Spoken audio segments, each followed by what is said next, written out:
নমস্কার বন্ধুরা, আবার একটা নতুন রান্নার ভিডিওতে তোমাদের সবাইকে স্বাগত জানাই। তো আজকে একটা রেসিপি হতে চলেছে, তো সেটা বলবো না এখন, বাট তোমরা দেখতে থাকো আর সবার লাস্টে দেখবে আর কমেন্ট করে জানাবে যে কী রান্না হয়েছে আজকে। সবাই দেখতে থাকো, স্টে টিউন, সঙ্গে থাকো। বাজার থেকে মাংসটা নিয়ে এসেছি, এনে ভালো করে ধুয়ে নিয়েছি, নিয়ে নুন, ভিনিগার আর একটু জল দিয়ে 1 ঘন্টা ভিজিয়ে রেখেছি। তারপরে জলটা ঝরিয়ে কাঁচা লঙ্কা, পেঁয়াজ, রসুন, আদা, গোলমরিচ একটু দিয়েছি, সোয়া সস, চিলি সস দিয়ে ম্যারিনেট করে রেখেছি। একটু গোলমরিচ, নুন,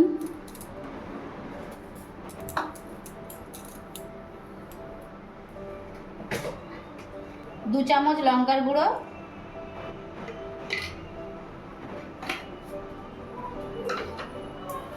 দিয়ে ভালো করে মেখে চিলি সস, সোয়া সস,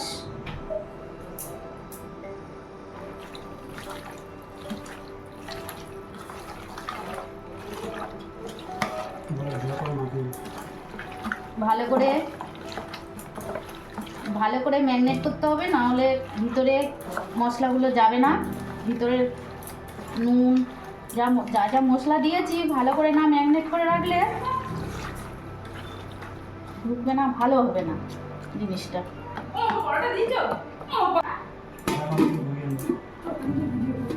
এটা বোনলেস চিকেন, এটাও 1 কেজি।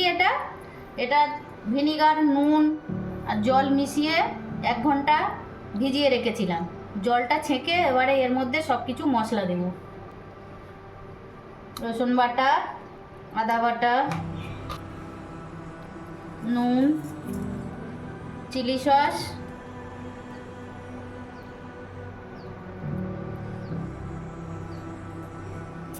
সোয়া সস, এর মধ্যে পেঁয়াজ বাটা লাগে না, কাঁচা লঙ্কা বাটা দিলে একটু ভালো হয়, কিন্তু আমার কাছে আজকের কাঁচা লঙ্কা শর্ট, ওই জন্য আমি একটু গুঁড়ো লঙ্কা দিয়ে দিচ্ছি। অল্প ছিল ঢেলে দিলাম, আপনারা দিলে 2 চামচ, যে যেরকম ঝাল খাবে সেরকম স্বাদ অনুযায়ী দেবে। গোলমরিচের গুঁড়ো,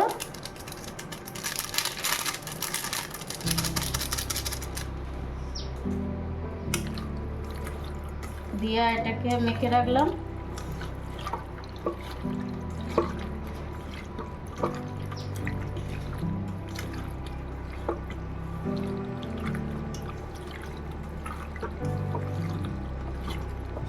আধ ঘন্টা রাখবো,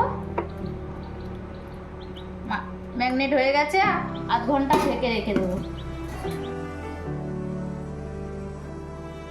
বসিয়ে তেল গরম করতে দিয়েছি, 200 গ্রাম তেল দিয়েছি। ময়দার সাথে দেওয়া হয়েছে লঙ্কার গুঁড়ো আছে আর একটু হলুদ দেওয়া হবে। ময়দাটা ঢাললাম, ক্রিসপি চিকেনের জন্য এটা তৈরি হচ্ছে।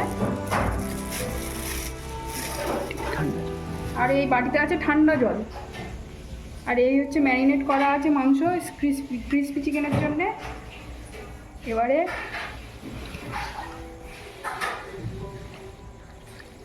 একটু মাখিয়ে নেবো আরেকবার।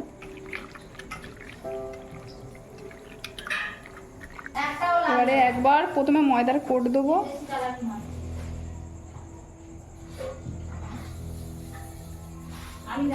ভালো করে দিয়ে একবার ঠান্ডা জলে কোট করবো।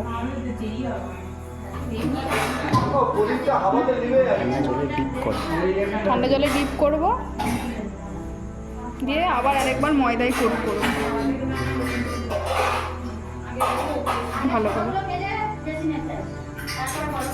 দিয়ে একটু ভালো করে এরকম ঝেড়ে নিলে কি হবে, ক্রিস্পি ভাবটা আসবে। এই যে এরকম হয়েছে, এইটাই ক্রিস্পি ভাবটা, ক্রাঞ্চি ভাবটা আসবে। আবার একবার করে নেব।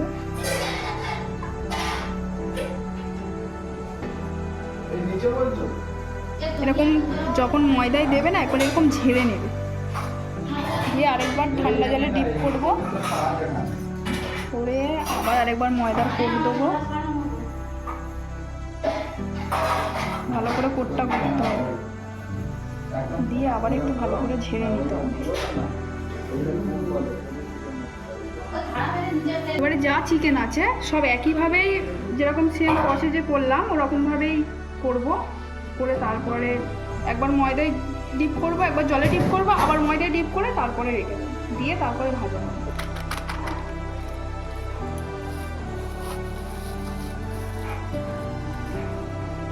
এটা 1.5 কেজি মাংস আছে, এর মধ্যে 50 গ্রাম বেসন, 150 গ্রাম অ্যারারুট, ব্যাটারি একদম নেই। 50 গ্রাম ময়দা দিয়ে এটা ফিরে ম্যারিনেট হবে।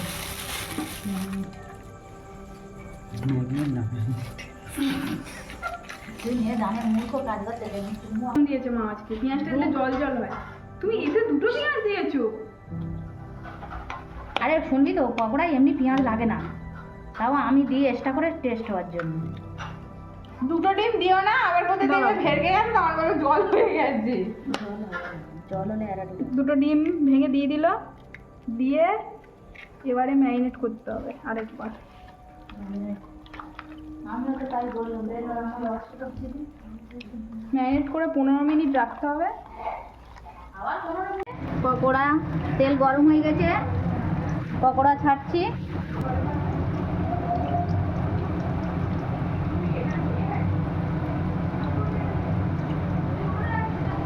করা হয়ে গেছে, এবারে গরম তেলে ছাড়বো।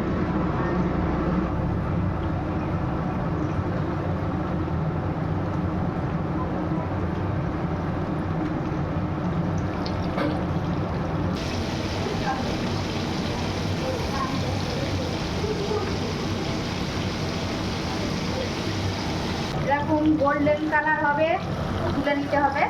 যতক্ষণ না গোল্ডেন কালার হবে ততক্ষণ ভাজতে হবে, গ্যাস কম করে দিয়ে ভাজতে হবে। মাঝে মাঝে উল্টানো পাল্টানো করতে হবে।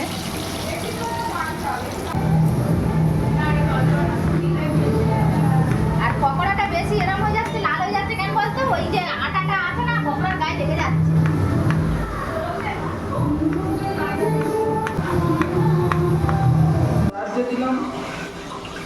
ভিডিও আমি হয়েছি সব